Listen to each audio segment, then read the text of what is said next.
น้อมแด่พระผู้มีพระภาคเจ้าองค์นั้นผู้ไกลจากกิเลสตรัสรู้ชอบได้โดยพระองค์เองด้วยพระคาถาบาลีว่านะโมตัสสะภะคะวะโตอะระหะโตสัมมาสัมพุทธัสสะขอความสุขสวัสดีจงมีแด่ท่านผู้ฟังทุกท่านนะครับนำท่านเข้าสู่รายการจำนันจาในวันนี้ขอขอบพระคุณมารดาบิดาผู้ให้กำเนิดขอบพระคุณครูบาอาจารย์ผู้ให้วิชาไม่ว่าจะเป็นครูบาอาจารย์ตั้งแต่ระดับชั้นอนุบาลเป็นต้นไปจนถึงชั้นอุดมศึกษามหาวิทยาลัยขอขอบพระคุณแผ่นดินเกิดซึ่งให้ความอบอุ่นเวลาร้อนก็สามารถที่จะคลายร้อนได้เวลาหนาวก็สามารถที่จะมีเครื่องนุ่งห่มหรือเครื่องทำให้ร่างกายอบอุ่นได้แม้มีความทุกข์เกิดขึ้นในใจมันเร่าร้อนก็สามารถดับความเร่าร้อนได้ด้วยธรรมะของพระศาสดาถึงแม้ว่าจิตใจจะหนาวเย็นจนสถานก็สามารถนำเอาธรรมะของพระศาสดามาเป็นเครื่องที่จะทำให้อุ่นใจได้ทั้งนี้ทั้งนั้นเราชาวพุทธทั้งหลายทั่วโลกมีความเป็นพุทธะคือความเป็นผู้ตื่นเป็นผู้รู้เป็นผู้เบิกบานดังนั้นความเป็นผู้ตื่นเป็นผู้รู้เป็นผู้ตื่นเป็นผู้เบิกบานนั้นมีความสำคัญต่อเรามากทุกลมหายใจพระพุทธเจ้าท่านทรงย้ำตรงนี้ว่าให้มีสติลมหายใจเข้าก็รู้ลมหายใจออกก็รู้ให้ละเอียดกำหนดลมหายใจให้ละเอียดเหมือนกับเราได้ชมภาพยนตร์พระพุทธเจ้ามหาศาสดาโลกท่านทรงพร่ำสอนพระสาวกทั้งหลายโดยเฉพาะพระอานนท์พุทธอุปถากบอกว่าดูก่อนอานนท์เธอจงกำหนดลมหายใจเข้าออกด้วยสติสัมปชัญญะดังนั้นนะครับถือว่าเราท่านทั้งหลายหนึ่งมีภูมิประเทศที่ดีสองมีคุณพ่อคุณแม่ที่ดีสามมีครูบาอาจารย์ที่ดีสี่มีมิตรสหายที่ดีสิ่งเหล่านี้ที่ดีๆเหล่านี้ก็จะกลับกลายมารวมกันเป็นตบะเป็นเดชะให้เป็นดีมากเท่ากับดีมากดังนั้นความดีมากของเรานี้เราต้องถนอมคือรักษาเอาไว้นอกจากรักษาแล้วก็ต้องขวนขวายหาที่เรายังไม่มีในตัวเราให้มากที่สุดเท่าที่จะมากได้นะครับเพราะว่าสิ่งที่เราสะสมไว้นั้นน่ะมันเป็นสมบัติของเราอยู่แล้วและที่เราขวนขวายใหม่ก็จะเป็นสมบัติใหม่เข้ามาสู่ตัวเราคราใดที่เราสะสมคุณงามความดีถ้าเรียกตามภาษาบาลีเรียกว่าอริยทรัพย์ อริยทรัพย์เหล่านี้อริยแปลว่าประเสริฐทรัพย์แปลว่าสิ่งของวัตถุสิ่งของไม่ว่าจะเป็นนามธรรมหรือรูปธรรมนามธรรมก็คือคุณงามความดีทั้งหลายชื่อเสียงเกียรติยศที่ได้มาโดยชอบทำงานด้วยหยาดเหงื่อแรงงานของตนเองแล้วก็ได้มาอันนี้ถือว่าชอบธรรมนี่เรียกว่าเป็นนามธรรมสัมผัสไม่ได้แต่สัมผัสด้วยจิตพิเศษแต่ว่าแม้แต่ไม่มีจิตพิเศษเราก็รับรู้ได้นะครับโดยมโนสัมผัสแต่ว่าถ้าเป็นสิ่งของอันนี้สัมผัสด้วยกายได้สัมผัสด้วยกายได้อย่างชัดเจนดังนั้นสิ่งสองอย่างเนี่ยก็คือรูปธรรมก็ดีนามธรรมก็ดีเนี่ยถ้าสัมผัสเราอย่างนุ่มนวลประณีตเหมือนกับคุณพ่อคุณแม่โอบกอดลูกนิ่มนวลคราวใดที่เราตอนที่เราเล็กๆตั้งแต่แบบเบาะเป็นต้นมาเวลาท่านอุ้มเราไม่เหมือนคนอื่นอุ้มมันจะอบอุ่นยังบอกไม่ถูกเด็กที่ร้องจ้าพอคุณพ่อคุณแม่เข้าไปโอบอุ้มจะหยุดด้วยความรู้สึกสัมผัสที่เขาเรียกว่าสัมผัสเมื่อสัมผัสแล้วมันอบอุ่นเหมือนกับอยู่ในที่ปลอดภัยเป็นเขตปลอดภัยเป็นเป็นเขตปลอดคนลวงปลอดภัยที่สุดดังนั้นคุณพ่อคุณแม่เนี่ยเป็นเขตปลอดภัยยังไม่พอเป็นเขตที่อุดมไปด้วยทรัพยากรต่างๆไม่ว่าจะเป็นอาหารการกินเครื่องนุ่งห่มที่อยู่อาศัยยารักษาโรคอยู่ในตัวของท่านหมดตั้งแต่เกิดมาอาหารพิเศษสำหรับทารกก็คือน้ำนมแม่สิ่งเหล่านี้เป็นสิ่งที่ทุกคนปฏิเสธไม่ได้ว่าเราดื่มน้ำนมแม่ดังนั้นแม้จะเป็นกี่หยดก็ตามถือว่ามีพระคุณต่อเราในชีวิตมากที่สุด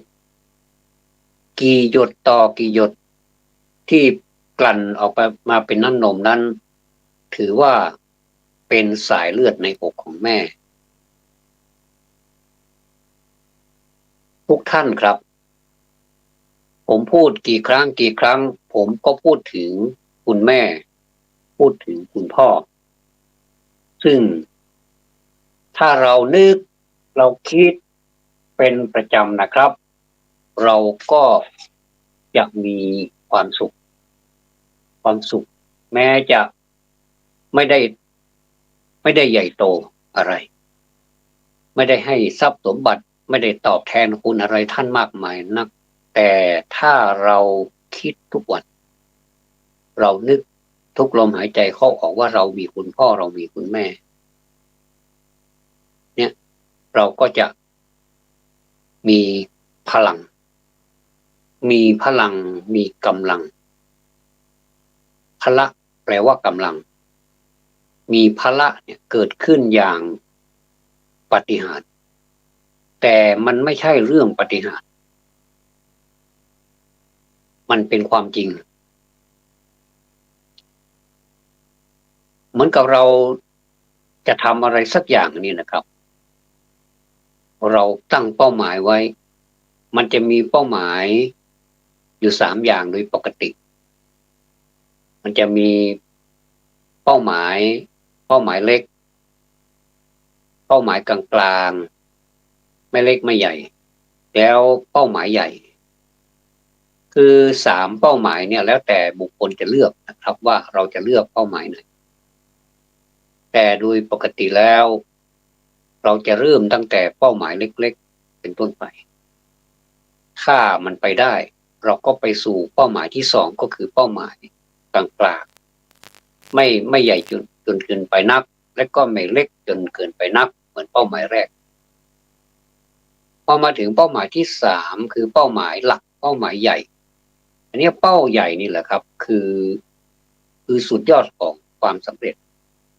ถ้าเราสามารถผ่านด่านของเป้าหมายที่หนึ่งก็คือเป้าหมายเล็กด่านที่สองเป้าหมายกลางๆคือไม่เล็กไม่ใหญ่แล้วไปถึงเป้าหมายใหญ่ที่สุดก็คือเป้าหมายหลักที่เราต้องการเราก็จะถึงความสำเร็จที่สูงสุดคือปกติแล้วมันก็จะมีสามระดับใช่ไหมครับเหมือนกับมีปกติ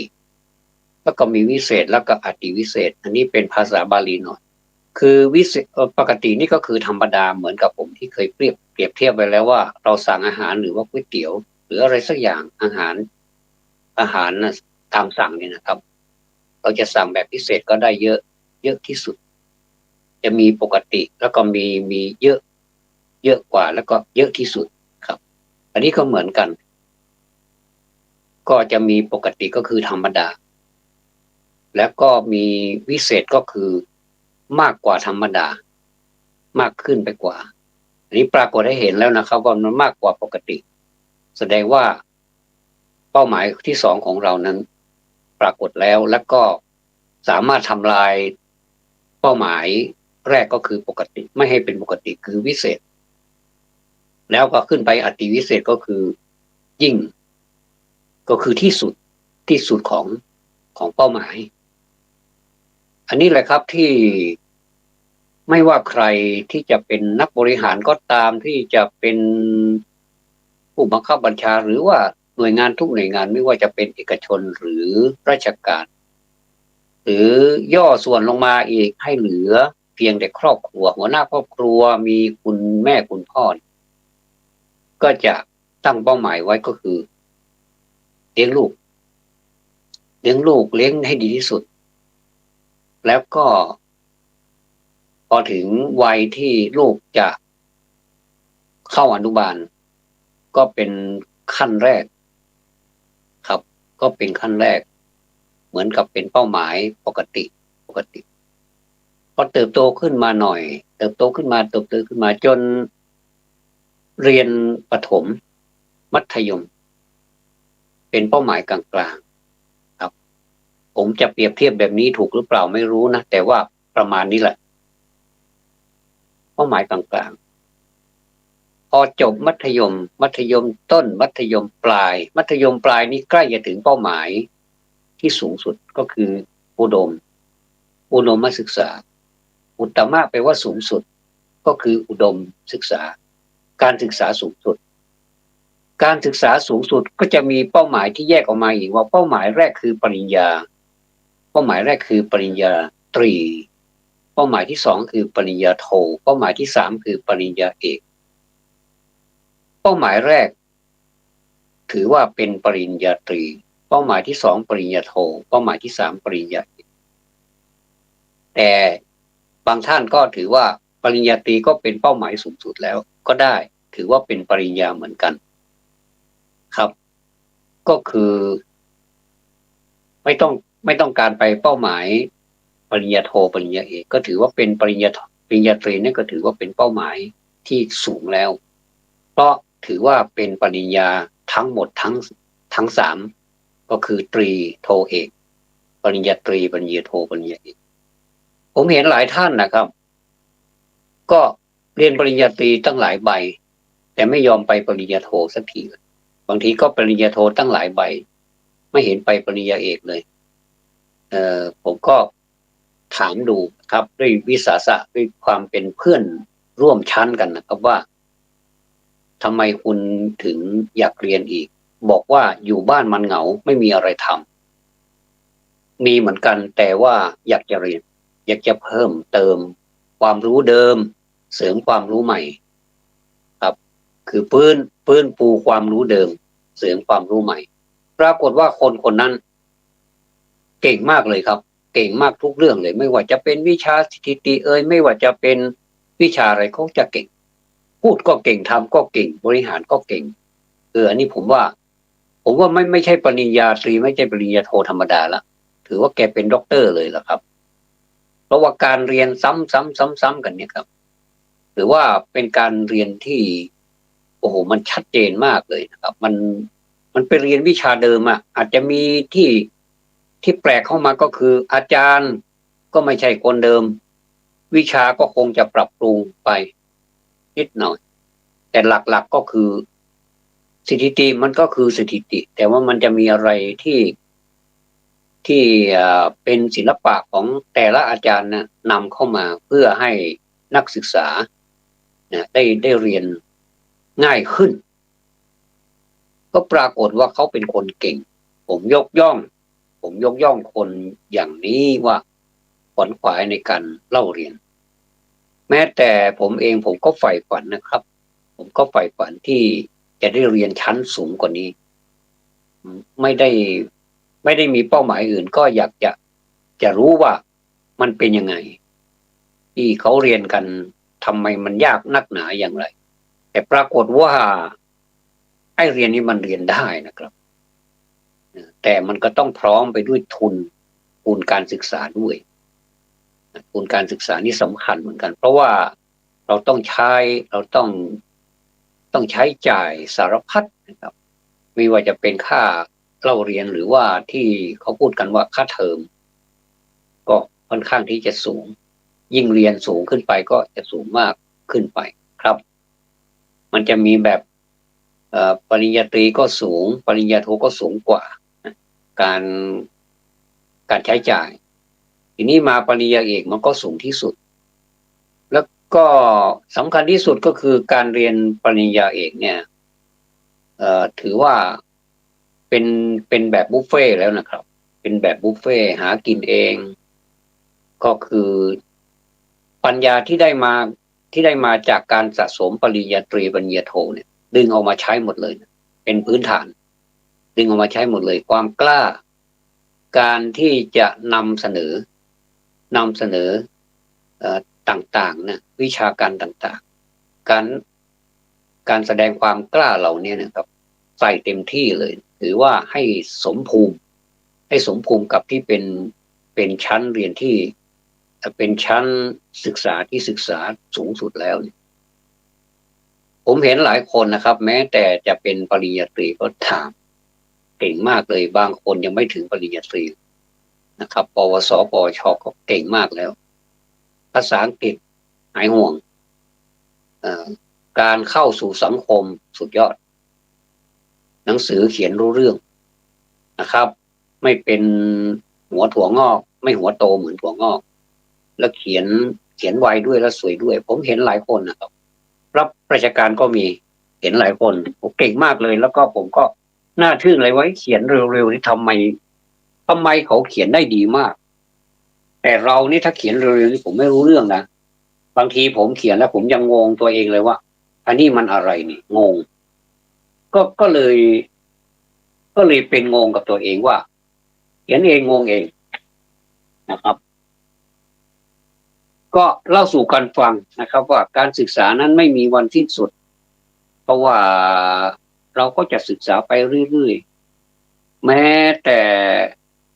เราแม้ว่าเราจะไม่ได้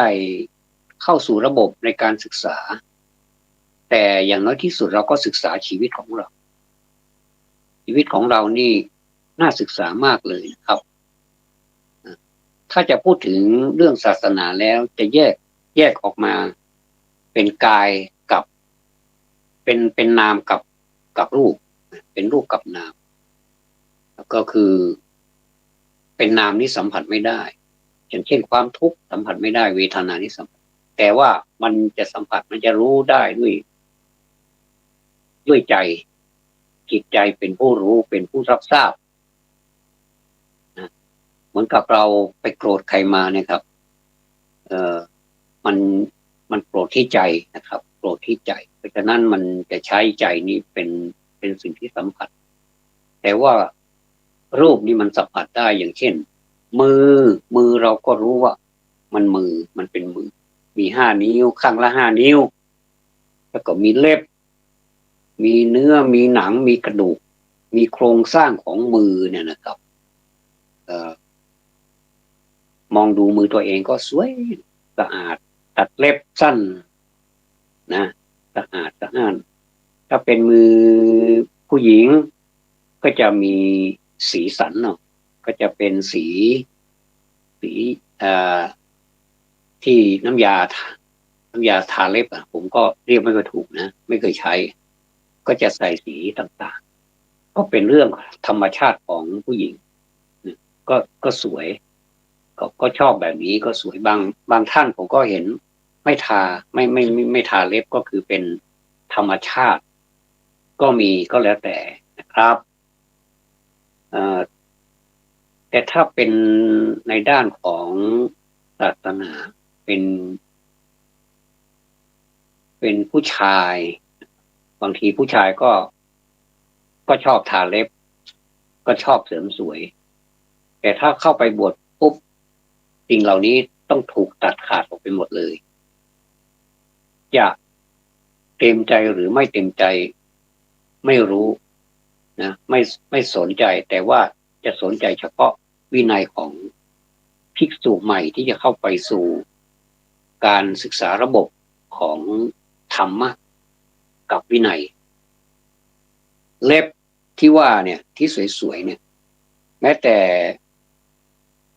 สีสันอะไรนี้ไม่ให้ทานะครับจะไว้เล็บยาวก็ไม่ได้นะครับต้องคอยตัดอยู่เพราะสิ่งเหล่านี้ทันทีที่เราเข้าไปสู่พระอุปชาท่านจะสอนเราเกสาโลมาเกสาโลมานะขาทันตาตะโจแล้วก็ทวนกลับมาอีกนะเขาเรียกว่าตะจักกรรมฐานนะครับก็คือเป็นกรรมฐานที่มีผมเป็นต้นแล้วก็มีหนังเป็นที่สุดมันเป็นที่สุดเป็นหุ้มหมดเลยนะครับมือเรานี่ก็มีหนังนะเนี่ยสังเกตดูดีๆสิอยู่กับเราทุกวันนะบางทีถ้าเราไม่สังเกตเราก็ไม่ได้พิจารณาว่ามือของเราเนี่ยมันประกอบไปด้วยข้อมือหนังเนื้อกระดูกแล้วก็มีเอ็นด้วยถ้าเราไม่มีเอ็นในนี้มันก็คงขยับไม่ได้นะครับแล้วก็สำคัญที่สุดมันก็มีธาตุดินด้วยก็คือเล็บนะครับเล็บนี่แหละเล็บเนี่ยมันทำให้เรามือเรานี่ดูสวยงามถ้ามือเรานี่ไม่มีเล็บนะท่านมันจะเป็นยังไงมันก็ดูแล้วมันก็เหมือนกับไม่มีอะไรเป็นเครื่องประดับในมือของเรานิ้วมือของเรานี่มันมีเล็บนะแล้วก็มีเล็บก็ต้องเป็นด้านหลังมือเท่านั้นถ้าไปมีเล็บด้านในของมือนี่มันก็ไม่ใช่อีกมันก็จะแปลกประหลาดมหัศจรรย์กว่ามนุษย์คนอื่นอีกนะครับก็แสดงว่าธรรมชาตินี้จัดสรรเล็บมาให้เราโอ้เล็บแล้วก็มีนิ้วนะนิ้วนี่ก็เรียกเป็นนามธรรมเรียกสมมติว่าอันนี้เป็นนิ้วโป้งหรือว่านิ้วโป้งเวลาเขาทะเลาะกันก็จะโป้งแล้วนะอย่างเงี้ยนะก็ใช้ภาษาโป้งนี้แสดงว่าไม่ถูกใจกันละแสดงว่าขัดใจกันละอันนี้เรียกว่าโป้งโป้หรือว่าโป้งโป้งแล้วก็มานิ้วชี้เนี่ยนิ้วชี้นิ้วกลางนิ้วนางนิ้วก้อยแต่ละนิ้วนี่มีความสำคัญอย่างไรเนี่ยมีนักปราชญ์ท่านหลายท่านก็พูดไปแล้วนะครับก็เปรียบเทียบว่านิ้วโป้งเนี่ยเป็นนิ้วใหญ่จริงอยู่แต่สั้นนิดเดียวแต่ว่านิ้วนี้นะครับเป็นนิ้วที่แข็งแรงถ้าไม่มีนิ้วโป้งนี่เวลาเราเขียนหนังสือเนี่ยบางคนก็ถนัดซ้ายบางคนก็ถนัดขวามันจะใช้นิ้วโป้งนี่เข้าไปประกอบดินสอหรือปากกานะครับให้มันเขียนได้ถ้าเราสมมุติว่าเราไม่มีนิ้วโป้งมันมีนิ้วชี้เนี่ยเราจะเขียนยังไงมีแต่นิ้วชี้ขึ้นไปเนี่ยจะเขียนยังไงสำหรับคนที่มีปัญหาก็ก็ทำได้นะครับบางทีคนไม่มีนิ้วเลยนะแต่ใช้นิ้วเท้าเขียนสวยด้วยนะบางคนนิ้วมือนิ้วเนี่ยถูกดีหมดเลยแต่ว่ายังไม่สะใจใช้นิ้วเท้าใช้เท้าในเขียนเลยเขียนภาพก็เห็นนะครับก็มีก็สวยด้วยแล้วเหมือนอีกต่างหากนี่เนี่ยพูดถึงนิ้วโป้งเนี่ยนะมีคุณสมบัติในการที่ เวลาที่เราจะยกนิ้วให้ใครนะครับเราไม่ได้ยกนิ้วชี้นะบอกยศสุดยอดมากเลยนะก็จะใช้นิ้วโป้งนี่สุดยอดบางทีก็อยู่ในสติกเกอร์ที่เขาส่งไลน์หากันนะสุดยอดยังไม่พอบางทีก็จะเขียนไว้ด้วยสุดยอดแต่ว่านี่เป็นสัญลักษณ์ของถ้าเป็นสัญลักษณ์ของนิ้วโป้งยกนิ้วขึ้นอย่างนี้นะก็ถือว่าไม่ต้องเขียนก็ได้ถือว่าเป็นสัญลักษณ์เป็นอันรู้กันว่าชมเชยยกย่องสรรเสริญสุดยอดชื่นชมสมมติว่ามีการแข่งขันกันแล้วก็สามัคคีการทำงานร่วมกันนะจะได้รางวัลหรือเปล่าก็ไม่รู้นะก็อันนั้นเป็นอีกต่างหากไม่ได้เป็นเป้าหมายแต่เป้าหมายของเราจริงๆคือความสามัคคีกันนี่แหละนะก็จะยกนิ้วโป้งสุดยอดแต่ว่าถ้าได้รางวัลมาอีกก็จะสุดยอดครั้งที่2อีกก็จะลงลายกันเต็มไปหมดเลยนะครับลงลายจนลายหูลายตาไปหมดเลยแต่ก็เป็นการให้กำลังใจกันนิ้วโป้งสุดยอดถ้าเป็นคนเมืองเอานี่นิ้วโค้นี่เอาไว้อย่างเวลาที่เรากินข้าว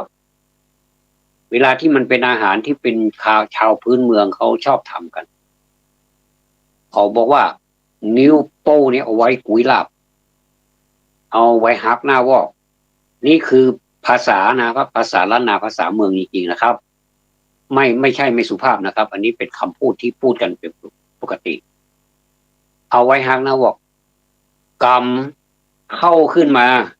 เอามาปั้นหนึ่งนี่ไม่ใช่น้อยๆนะฮักเกิงแล้วก็บีบเข้าเห็นกำมันเป็นกำอยู่ในมือนี่แล้วก็เอามือนิ้วโค้เนี่ยกดลงไปแบ่งแบนๆหน่อยคือมันเป็นอ่องขล่อง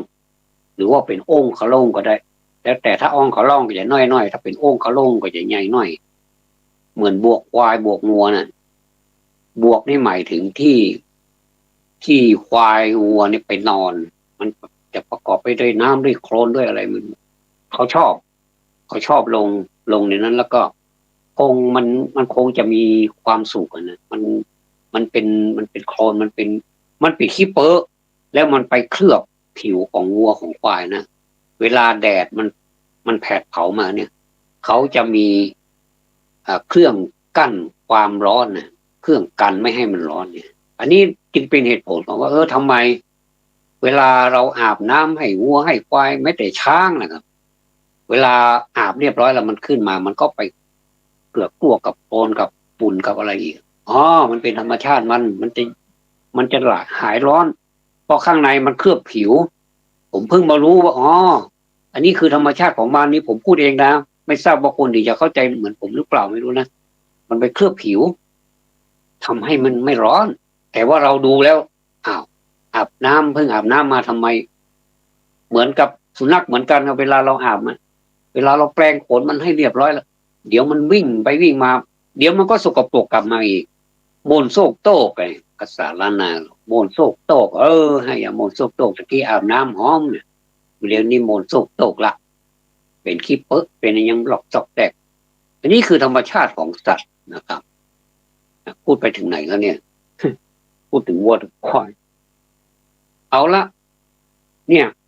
เมื่อกี้ได้พูดถึงนิ้วโป้เนี่ยนะมันเอาไว้ฮักหน้าวอกเนี่ยนะแล้วมันก็เวลาฮักหน้าวอกแล้วเราจะทำยังไงกับอาหารที่อยู่ในชามก็ผมเห็นนะก็เขาก็จะเอาคว่ำลงไปในอาหารนั่นแหละคว่ำลงไปแล้วก็ในขณะที่คว่ำนั่นแหละครับก็คือใช้นิ้วโป้งเนี่ยแหละช่วยนะกีบขึ้นมามันก็เต็มอ่องขล่องหรือว่าองค์ขล่องพอดีเลยเสร็จข้าละเนี่ยจัดการเลยมัมใส่เข้าไปในปากปืนบอกมาได้เต็มปากอันนี้เท่าที่เห็นนะครับบางคนก็องค์ขล่องน้อยบางคนก็องค์ขล่องใหญ่ถ้าองค์ขล่องน้อยนี่หรือว่าอ่องขล่องนี่มันก็จะฟื้นไปได้ง่ายแต่ว่าถ้าเป็นองค์ขล่องใหญ่ๆคือปั้นนี่ฮักเกิงนี่นะแล้วก็ฮักหน้าวอกใส่นี่นะ อันนี้ฝืนยากหน่อยแต่ว่าคุ้มค่าในการลงทุน ลงทุนเยอะมันก็ได้เยอะนะครับ แต่ว่าลงทุนน้อยมันก็ได้น้อยบางทีมันก็ไม่แน่บางทีลงทุนน้อยได้เยอะก็มีบางทีลงทุนเยอะได้น้อยก็มีก็มันก็ไม่แน่เหมือนกันแต่โดยปกติแล้วถ้าเป็นองค์ขลงนี่มันเยอะอยู่แล้วนะครับโอ้โหคือกุยคำนี้ก้นถ้วยข่าวกะงะแต่เลยในที่นี้อาหารที่วันก็คือลาบรออาบอคือลาบอันนี้เป็นอาหารพื้นเมืองที่มักจะมาแข่งขันกันอันนี้พูดตามความเป็นจริงที่มันปรากฏในสังคมเรานะครับอันนี้คือนิ้วโป้งพอมานิ้วชี้โอ้นิ้วชี้นี่ก็ใช่ย่อยเมื่อไหร่แกแข็งแรงแต่ฉันมีอำนาจเวลาจะทำอะไรนี่ชี้อย่างอย่างเจ้านายชี้ลูกน้องหัวหน้าชี้ลูกน้องนี่เนี่ยสมมุติว่าทำงานกับเรานะคนนี้ไปเอาปูนมาคนนี้เอาทรายมาคนนี้เอาหินมาเอามากองตรงนี้แล้วก็คนนั้นไปแบกปูนมาเนี่ยจะผสมปูนก่อสร้างอันนี้ใช้นิ้วชี้ใช้นิ้วโป้ได้ไหมมันได้แต่มันไม่สวย มันทำหน้าที่ของการประคองปากกาหรือว่ากินอาหารให้มันเป็นพิเศษนี่นิ้วโป้ทำงานไปแล้วก็ยกนิ้วให้นะอันนี้นิ้วชี้นะครับมาพูดถึงนิ้วชี้นี่ท่านนักปราชญ์ท่านบอกว่าเวลาที่จะชี้อะไรให้ใครเนี่ยจะต้องรู้นะจะต้องรู้ถึงจะชี้ถ้าไม่รู้อย่าไปชี้บางคนไม่รู้ไม่ชี้ที่ถูกต้องถ้าไม่รู้ไม่ชี้นี่ถูกต้องแล้วเป็นภาษาคล้ายๆเป็นปรัชญาหน่อยๆนะครับว่าถ้าไม่รู้ไม่ชี้เนี่ยถูกต้องแล้วแต่ว่าถ้าไม่รู้ไม่ชี้นี่อีกอย่างนึงก็คือเฉยๆเมินเฉยทั้งที่รู้แล้วทั้งที่ทราบแล้วว่าเขามีความทุกข์ไม่โดดเข้าไปช่วยทั้งที่บางทีมันก็เป็นหน้าที่แต่ไม่ทำเรียกว่าไม่รู้ไม่ชี้แบบนี้เขาเรียกว่าเฉยๆแต่ไม่รู้ไม่ชี้ในความหมายอีกในยะหนึ่งนี่เขาเรียกว่าไม่รู้ไม่ชี้นี่แสดงว่าไม่รู้นะถึงไม่ชี้แต่ถ้าไม่รู้เนี่ยไปชี้นี่ลำบากนี่ในสังคมมีเยอะเลยนะผมสังเกตดูไม่รู้แต่ชี้คนอื่นมาติเตียนมาเตือนว่าเป็นอย่างนั้นอย่างนี้โกรธอีกโอ้ถ้าอย่างนี้นี่ผมว่าอยู่ยากเจริญยากด้วยนะครับมีเยอะเนี่ยที่ถ้าสังคมไทยเนี่ยเป็นแบบไม่รู้และชี้เนี่ยครับมันลำบากก็ต้องปล่อยให้คนที่เขารู้นะชี้ด้วยความเป็นธรรมด้วยนะไม่ใช่ชี้ไปเรื่อยชี้โดยไม่ชอบธรรมนี่ก็ไม่สมควรที่จะชี้ในสังคมนี้จะต้องจัดระเบียบกันว่าคนรู้แล้วชี้คนไม่รู้แล้วชี้หรือคนไม่รู้ไม่ชี้มีหลายอย่างนิ้วชี้นะแล้วก็อันนี้นิ้วชี้นี่ก็ช่วยนิ้วโป้อีกนิ้วโป้ช่วยจับปากกาเขียนถ้าเราไม่มีนิ้วชี้ก็จับปากกายากหน่อยครับก็ลำบากหน่อยก็มานิ้วกลางนี่เป็นกลางดีนะอยู่กลางระหว่าง5 นิ้วนี่เขาจะอยู่กลางอยู่กลางนะคือข้างนี้ก็เป็นนิ้วโป้ข้างแล้วก็มานิ้วชี้อีกข้างหนึ่งก็เป็นนิ้วก้อยกับนิ้วนางแต่นิ้วกลางนี้จะอบอุ่นอบอุ่นยังไงเพราะว่าไม่ต้องกลัวผีอยู่กลางข้างนี้ก็มีเพื่อนข้างนี้ก็มีเพื่อนนะเวลามีอะไรนี่นิ้วกลางนี่ก็สบายนะครับก็ถ้าจะประคองกันไปหรือว่าหามกันไปนิ้วกลางนี่สบายที่สุดเลยก็ไปแต่มีหน้าที่อย่างหนึ่งก็คือเขาทำไว้อะไรเนี่ยเขาเอาไว้ทำอะไรเอาล้างแก้วล้างแก้วนะครับล้างแก้วล้างขวดที่มันไม่ถึงนิ้วโป้จะไปล้างขวดก็ไม่ได้โอ้ไปล้างยังไงจะไปล้วงกันนิดเดียวเองแต่ใหญ่นะครับใหญ่สามารถทำการใหญ่ได้นะในเรื่องที่ควรทำนิ้วชี้ก็เหมือนกันเอาไว้สั่งงานนิ้วกลางนี่ก็เอาไว้ล้างแก้วที่มันลึก ที่มันแบบมันเข้าไปถึงก็ใช้นิ้วกลางเลยนะครับไม่ต้องไปใช้เครื่องล้างอย่างอื่นหรือว่าวัสดุอย่างอื่นที่เข้าไปล้างได้แต่นิ้วกลางนี้สามารถเข้าไปได้เลยล้างอันนี้ก็เป็นหน้าที่ของนิ้วกลางครับไปเคลียร์พื้นที่เป็นกลาง แล้วก็นิ้วนางล่ะนิ้วนางนี่ก็เอาไว้สวมแหวนสำหรับผู้หญิงเอาไว้สวมแหวนเวลาแต่งงานหน้านี้แหละครับพฤศจิกานี่แหละแต่งงานกันมันหนาวหาคู่กันก็เป็นธรรมดาของมนุษย์นะครับเป็นธรรมดาของมนุษย์ที่จะต้องหาคู่ถึงเวลาที่หาคู่ก็จะหาคู่แล้วก็ตกลงปลงใจกันแต่งงานกันแต่งงานบางทีผมใช้คำว่าสมรสสมรสนี่มันจะเป็นศัพท์ที่ยังไงที่มีความหมายขึ้นไปถ้าแต่งงานสำหรับผมนะส่วนตัวนะครับผมว่าแต่งงานนี่มันยังไงไม่รู้แต่เป็นคำพูดของชาวบ้านทั่วๆไปว่าแต่งงานกันแต่งงานกันมันก็ดีนะครับแต่ว่าถ้าจะให้ผมเลือกเป็นสมรสสมรสนี่หมายถึงว่าความความเสมอกันนะครับความเสมอกันสามารถแปลว่าเสมอใช่ไหมครับละสาแปลว่ารสนิยมเสมอกันก็คือถ้าสามีมีศีลประพฤติดีเป็นคนที่มีกายวาจาเรียบร้อยแล้วฝ่ายหญิงมันก็ต้องมีเหมือนสามีก็คือก็ต้องมีสมะคือเสมอด้วยสามีก็คือสามีแปลว่าผู้เลี้ยงหรือว่าผัวนั่นแหละนะครับภรรยาก็คือคนที่ผัวเลี้ยงเมียนั่นแหละเป็นที่ผัวเลี้ยงก็อย่างน้อยที่สุดก็มีศีลเสมอกันครับศีลก็คือศีลห้านั่นแหละพื้นๆนะครับพอสมควร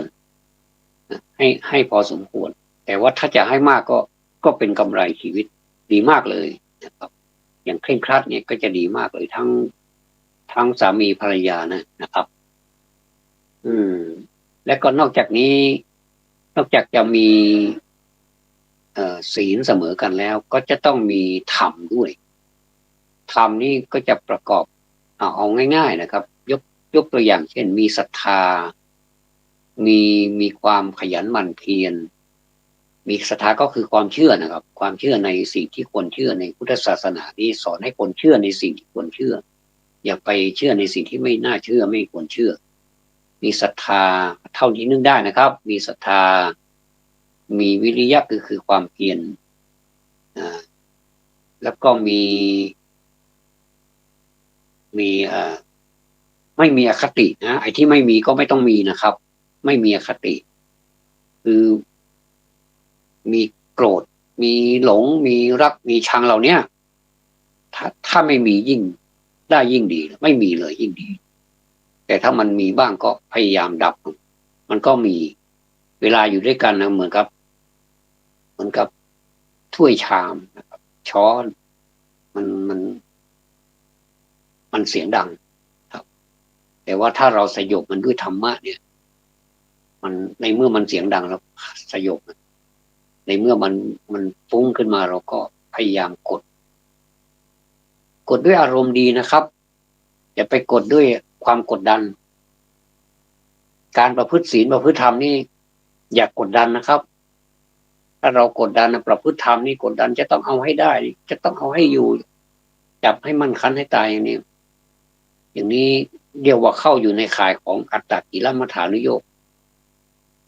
คือจะเอาให้ตายเลยจับให้มั่นคันให้ตายเนี่ยเราไม่ถึงตายนะครับเอาแค่เป็นเอาแค่ท้วมเอาแค่พอดีนี่แหละอยู่ในหลักมัชฌิมาปฏิปทาแล้วก็ใช้อริยมรรคมีองค์แปดนี้เป็นเครื่องมือเป็นเหมือนกับเรามีปืนอยู่อันหนึ่งนะปืนอยู่ชุดหนึ่งมันต้องมีลูกปืนเป็นเครื่องมือในการที่ว่า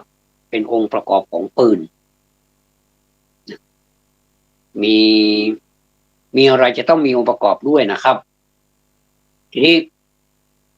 เมื่อเรามีความพอดีมันก็สบายไม่ต้องไปกดดันสบายนะครับพูดถึงนิ้วนางนี่ก็สวมก้อยสวมแหวนพูดถึงการสมรสนะครับพอมาหานิ้วก้อยนี่ทำอะไรนิ้วก้อยนี่ถึงแม้ว่าจะเล็กถึงแม้ว่าจะเล็กนะแต่เขาก็มีอานุภาพพอสมควรเหมือนกันแล้วก็มีความเป็นผู้นำอยู่ในตัวพูดถึงกายภาพนะว่าเวลาเราประนมมือเนี่ยนะครับอะไรประนมมือแล้วแต่เวลาที่เราเรียกเนี่ยเราจะเรียกนิ้วโป้ไปก่อนใช่ไหมครับโป้ชี้กลางนางก้อยโป้ชี้กลางนางก้อยโป้ชี้กลางนางก้อยโป้ชี้กลางนางก้อยเนี่ยนะครับก็เป็นเพลงนะครับโป้ชี้กลางนางก้อยก้อยนี่จะนิ้วก้อยนี่จะถูกเรียกเป็นน้องสุดท้องเล็กที่สุดเรียวที่สุดแต่ว่าเวลาที่ประนมมือไหว้พระรัตนตรัยอรหังสัมมาสัมพุทโธภควาพุทธังภควันตังอภิวาเทมิกราบแสดงว่านิ้วก้อยนี้ไปก่อนเลยใช่ไหมครับไม่มีใครที่จะเอานิ้วโป้นี่ไปหาไปก่อนไม่มีแต่เรียกนี่เวลาเรียกนี่เรียกก่อนแต่เวลาให้นำนี่นิ้วก้อยนำก่อนเขาก็จะแบ่งกันอย่างนี้นะสวยงามท่านลองประนมมือสิผมประนมมือด้วยนิ้วก้อยเนี่ยนะเขาทำหน้าที่ที่จะนำนิ้วนางนิ้วกลางนิ้วชี้แล้วก็นิ้วโป้งให้ไปในทางเดียวกันและก็สวยงามด้วยความเคารพนะครับนี่สวยงามแล้วเอามาวางไว้ตรงหัวใจระหว่างอกอันนี้เป็นท่าประนมมือครับเป็นอัญชลีที่เขาเรียกว่าอัญชลีวันทาอภิวาทอัญชลีก็อยู่ประนมมือที่หน้าอกวันทาก็ไปที่หน้าผากแล้วก็อภิวาทก็กราบลงไปกราบลงไปก็นิ้วก้อยนำลงไปอีกนะแต่เวลาลงที่พื้นแล้วปุ๊บจะสมะหมดเลยก็คือเสมอกันตรงพื้นอันนี้แสดงว่า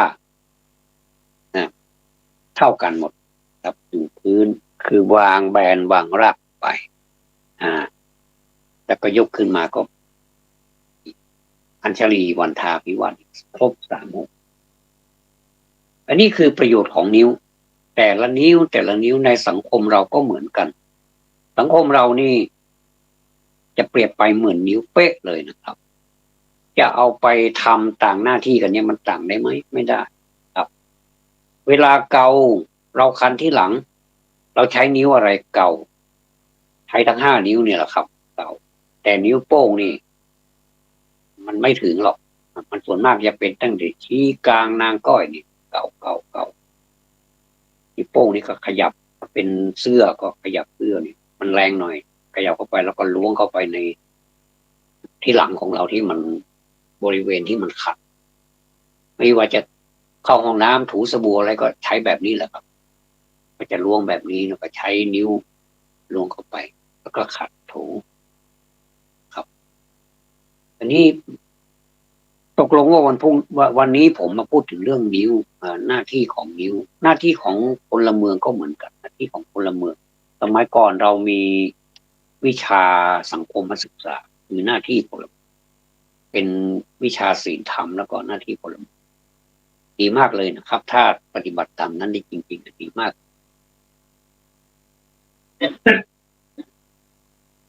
ขออภัยครับก็ทำไงได้นะครับ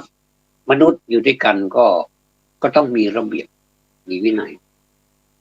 ก็ผ่านไปหมาดๆลอยกระทงก็ผ่านไปหมาดๆคราวทั้งหลายที่เราต้องการที่เราว่าอยากจะลอยทุกข์ลอยโศกลอยโรค ลอยภัยต่างๆให้ไปกับสายน้ำคงคาก็ก็สมปรารถนาของทุกท่านแล้วนะครับสนุกสนานกันไปเต็มที่บางที่ก็พอสมควรบางที่ก็ใช้ธรรมะสนุกสนาน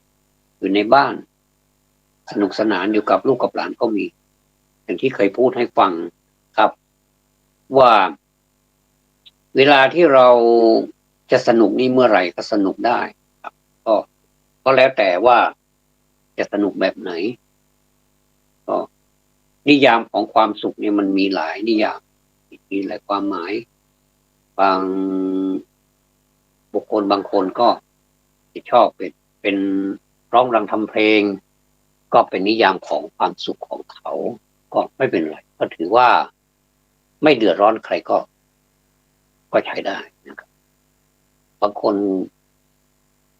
หลายคนก็มีความสุขกับการสวดมนต์ไหว้พระก็ถือว่าเป็นนิยามของเขาที่ที่เขาต้องการบางคนก็อยู่กับการเล่าเรียนหนังสือต้องการความรู้เพิ่มเติมก็ถือว่าเป็นความสุขนักบวชก็เป็นความสุขอีกแบบหนึ่งอีกรูปแบบหนึ่งก็อยู่กับการศึกษา และปฏิบัตินอกจากศึกษาปฏิบัติแล้วช่ำชองแล้วชำนิชำนาญในอัตในธรรมก็สามารถที่จะเผื่อแผ่ให้คนอื่นได้ซึ่งเป็นหน้าที่ของพระสงฆ์อยู่แล้วนะครับคำแปลของสาวกสังโฆก็คือสุปฏิปันโนภควโตสาวกสังโฆพระสงฆ์สาวกของพระผู้มีพระภาคเจ้าเป็นผู้ปฏิบัติอยู่แล้วและเป็นผู้ที่สั่งสอนคนอื่นด้วยนะครับอันนี้คือหน้าที่เป็นหน้าที่เฉพาะตนเป็นปัจเจกที่จะต้องดูแลตนเองก่อนแล้วก็เติมเต็มในสิ่งที่ไม่รู้ให้รู้ที่มันรู้แล้วก็ให้มันรู้ยิ่งขึ้นไปสะสมของเก่าเอาไว้แล้วก็ไขว่คว้าของเก่าเข้ามาอีกอันนี้คือพระสงฆ์ผมเห็นพระสงฆ์หลายรูปก็ชื่นใจนะครับบางที่เนี่ยมาเห็นข่าวตอนเช้าเนี่ยครับเห็นข่าวตอนเช้าว่ามีเสียท่านหนึ่งขออนุญาตเรียกชื่อเลยนะครับเฮียเคียงนะครับเฮียเคียงนะครับถวายที่ดินแล้วก็ให้กับวัด1,000 ล้านบาท1,000 ล้านนี่ก็โอ้โหถือว่าเยอะนะครับขนาด1 ล้านนี่ผมก็ยังว่าเยอะแล้วนี่1,000 ล้านมันกี่เท่าแล้วก็ให้อย่างอื่นอีก ไม่รู้เท่าไหร่นะครับก็ถือว่านี่คือศรัทธาของท่านมีเยอะก็ด้วยบุญบารมีเก่าของแต่ละคนไม่เหมือนกันก็ผมก็เลยขออนุโมทนาด้วยขอได้รับส่วนบุญเป็นก็เรียกว่าปัตตานุโมทนาใหม่บุญสำเร็จด้วยการอนุโมทนาส่วนบุญเมื่อวานนี้ก็พูดไปถึงเรื่องปัตตานุโมทนาก็คือบุญกิริยาวัตถุ10 อย่างครับปัตตานุโมทนาใหม่นี้เป็นหนึ่งในนั้นด้วยก็คือในเมื่อเห็นผู้อื่นครับเขาทำบุญเขาทำกุศลเขามีจิตศรัทธาเนี่ยไม่ว่าจะเป็นอะไรก็ตามในบุญกิริยาวัตถุ10 อย่างนะไม่ว่าจะเป็นวิยาวัจจะไม่เป็นไวยากรณ์ของเป็นวยาวัจกรของวัดเป็นทานเป็นอะไรก็ตามที่อยู่ใน10 อย่างเรารู้แล้วเนี่ยนะครับเราอนุโมทนาด้วยเป็นปัตตานุโมทนาใหม่บุญสำเร็จด้วยการอนุโมทนาส่วนเช้านี้ผมกับอนุโมทนาไปหลายรอบแล้วไม่ต้องมีสิ่งตอบแทนไม่ใช่ว่าขออนุโมทนาแล้วก็ขอให้ได้สิ่งที่เป็นเงินเป็นทองหรือว่าเป็นทรัพย์สมบัติกลับมาหาเราเนี่ยอันนี้ไม่เอาแต่ถ้าจะได้ก็ได้จากน้ำมือเราได้จากมันสมองของเราอันนี้คือความคิดส่วนตัวผมว่าต้องเหงื่อออกถ้าเหงื่อไม่ออกมันจะไม่ได้ผมนี่ในช่วงวันเดือน12เนี่ยนะครับหรือว่าเดือนยี่เป่งเนี่ยโอ้ทั้งก่อนวันเดือนยี่แล้วก็ในวันเดือนยี่ เป็นยี่เป่งบ้านเราเนี่ยนะครับผมวิ่งรถนี่เป็นว่าเล่นเลยนะเป็นวิ่งรถนี่จะนับไปนี้หลายร้อยกิโลก็คือขึ้นล่องไปรับงานไปช่วยงานโดยเฉพาะอย่างยิ่งเป็นงานวัดครับเพราะว่าพระคุณเจ้าท่านเมตตาเราเรียกเราไปใช้เราในฐานะที่เป็นหนึ่งเป็นลูกศิษย์ลูกหาของท่านเมตตาเราก็ไปหลายวัดด้วยกันก็ไปงานสังคมอื่นอีกนะครับผมวิ่งรถหลายร้อยกิโลครับนับแล้วหลายร้อยกิโลทั้งค่าน้ำมันก็อย่างว่าน้ำมันก็แพงนะครับเนี่ยแล้วก็พระคุณเจ้าท่านก็เมตตาจ่ายค่าน้ำมันให้ก็กราบขอบพระคุณท่านถ้าสมมุติว่าผมจะขออ้างอิงเอาคุณพระศรีรัตนตรัยครับขอให้ปกปักรักษาพระคุณท่านนะครับให้เจริญอยู่ในสมณะครับอยู่ในสมณะก็ความรู้ของท่านก็เยอะนะครับความรู้ความสามารถของท่านก็เยอะนะครับแล้วก็พุทธศาสนิกชนโดยเฉพาะวัดพี่น้องไทยใหญ่นะครับน้องไทยใหญ่วัดติยสถานอำเภอแม่แตงนี่ก็โอ้โหคนเยอะเหลือเกินครับผมได้มีโอกาสได้ไปเปิดงานไหว้ครูนะครับครูของชาวพี่น้องไทยใหญ่นี่จะนับถือมากเลยครับแต่ละปีนี้จะเอารูปขนาดใหญ่บานใหญ่เลยทำเป็นพิเศษเลยนะครับเอามาตั้งเอามาจัดตามลำดับพรรษาไปนะครับตามพรรษาตามที่ใครมาก่อนใครมาหลังแล้วก็ไอ้พรรษานี้ไม่เกี่ยวพรรษาอายุไม่เกี่ยวแต่ว่าจะมาก่อนมาหลังก็จะเป็นครูประเภทศิลปะไม่ว่าจะเป็นช่างไม้ช่างก่อสร้างไม่ว่าจะเป็นศิลปะการละเล่นดนตรีมีกลองบ้านเราเรียกว่ากลองผู้เจเป็นคล้องเป็นฉาบเป็นอะไรนี่จะต้องมีครูท่านเหล่านี้เป็นนักบวชแล้วก็เป็นครูอันยอดสอนลูกศิษย์ลูกหาได้ดีมากเป็นกันพี่น้องไทยใหญ่นี่ไม่ว่าใครนะครับไม่ว่าจะเป็นเด็กเป็นวัยรุ่นอะไรนี่ชอบเรื่องการศิลปะบรรเลงคล้องกลองนี่ชอบมากเลยครับชุดนี้พอเหนื่อยแล้วอีกชุดเข้าไปก็โอ้สนุกเพราะเหมือนกันทำงานได้ดีมากเรื่องความสมานสามัคคีแล้วโอ้สุดยอดการแต่งตัวการรักษาวัฒนธรรมนี่ประเพณีนี่คือจะให้เหมือนกันไม่ได้บังคับนะครับแต่ว่าเขาจะเป็นด้วยจิตวิญญาณของการแต่งตัวอะไรแล้วเขาก็จะแต่งตัวแบบฉบับของพี่น้องบรรพบุรุษเขาคนรุ่นเก่าเขาทำไว้นี่เห็นแล้วชื่นใจนะครับหลายๆท่านก็คงไม่ปฏิเสธว่าพี่น้องชาวไทยใหญ่ที่สามัคคีกันเหลือเกินนะครับนี่ผมก็ได้รับหน้าที่นี้จะต้องไปดูแลจะต้องไปทำหน้าที่ให้ดีที่สุดสำหรับวัดติยสถานนี้นะครับก็บุญเจ้านะผมเรียกว่าบุญเจ้าอาวาสองค์เก่าท่านได้มรณภาพไปแล้วนะครับท่านก็มีพระคุณต่อผมมากท่านเมตตาผมในทุกเรื่องแม้แต่ซื้อรถมานี่ยังไปให้ท่านเป็นผู้เรียกว่าถ้าเป็นความเชื่อนะครับให้ท่านไปอธิษฐานจิตดีกว่าผมพูดใช้คำว่าอธิษฐานจิตแล้วก็ผมก็ขับรถมาด้วยความปลอดภัยแต่ทั้งนี้ทั้งนั้นผมก็ต้องใช้สติสัมปชัญญะด้วยไม่ใช่ว่าพอพระอธิษฐานจิตหรือว่าเจิมแล้วนี้ประมาทได้สบายไม่ใช่มันคนละประเด็นบางคนบอกว่าเนี่ยขนาดไปเจิมมาเลยยังชนอีกมันไม่ใช่เกี่ยวกับพระนะครับคุณอย่าไปโทษพระไม่ได้อันนี้ผมก็ไม่เคยมีปัญหาเกี่ยวกับรถอีกเลยคันเก่านะเป็นรถเก๋งก็ใช้มา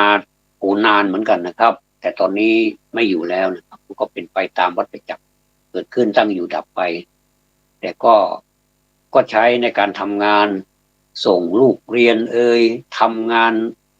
ตอนนั้นทำงานการสื่อสารในประเทศไทยอยู่ครับผมก็ใช้รถคันนี้แหละอันนี้คือสรุปแล้วก็คือมันเป็นอะไรที่มันเป็นบุญเก่าของเราที่เราได้สร้างไว้บางทีหลายๆอย่างนะครับถ้าเราคิดขึ้นมาอย่างถี่ถ้วนจริงๆนะมันเป็นบุญจริงๆนะท่านมันเป็นของที่เราได้สร้างเอาไว้สะสมเอาไว้มันถึงได้มีอะไรที่ทำให้เรานะ